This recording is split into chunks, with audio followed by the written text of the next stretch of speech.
সবাই কেমন আছেন? আশা করি সবাই ভালো আছেন। মানুষের স্টোরি ব্লগে সবাইকে স্বাগত।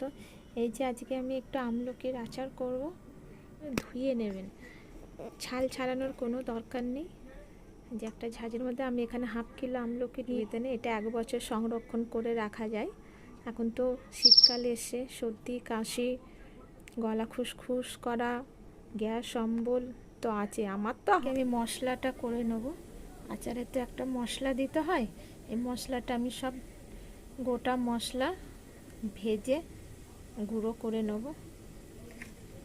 কারণ এতে বেশি ঝাল ভালো লাগবে না। এটা একটু নেড়ে চেড়ে নেব, নেড়ে চেড়ে একটু ভেজে নেব। আমি 5 ফোড়ন দিয়ে দিলাম, সর্ষে দিয়ে দেবো, কালো সর্ষে। এবার গোটা ধনে দিয়ে দিলাম, গোটা জিরে দিয়ে দিলাম। এবার সব একেবারে ভালো করে ভেজে নেব। গুঁড়ো করে নিয়েছি। আপনি মিক্সিতে দিয়েও গুঁড়ো করতে পারেন, আর শিল নোড়াতেও গুঁড়ো করতে পারেন, যেটা আপনার সুবিধা সেটাই করবেন।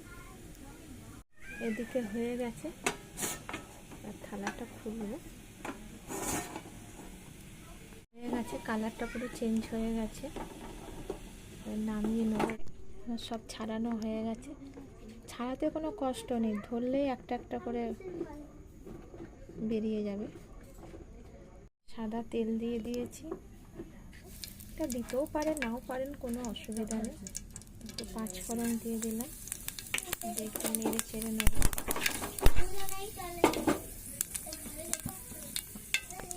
মশলাগুলো একটু লাল হয়ে গেছে পুরো। এবার একটু হিং দিয়ে দেবো। হিংটা দিতেও পারেন নাও পারেন, যারা খান না দেবেন না, যারা খান তারা দেবেন। হিংটা দিলে কি আচারটা নষ্ট হবে না। হিংটাও ভাজা হয়ে গেছে, একটু নাড়াচাড়া করে নিয়েছি। এবার একটু স্বাদ মতো নুন দেবো,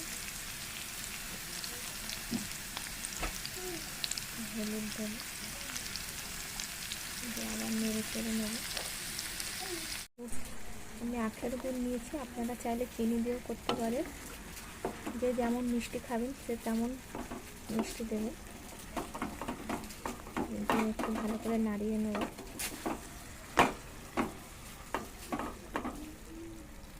দেখুন এটা ফুটছে, আরও এটা শুকাবে, একটু চিটচিটে ভাব হবে, তখন জানবেন যে হয়ে গেছে। এরপর মশলাটা দিয়ে দেবো। মশলাটা দিয়ে দিয়েছি, নাড়িয়ে দেবো হালকা করে।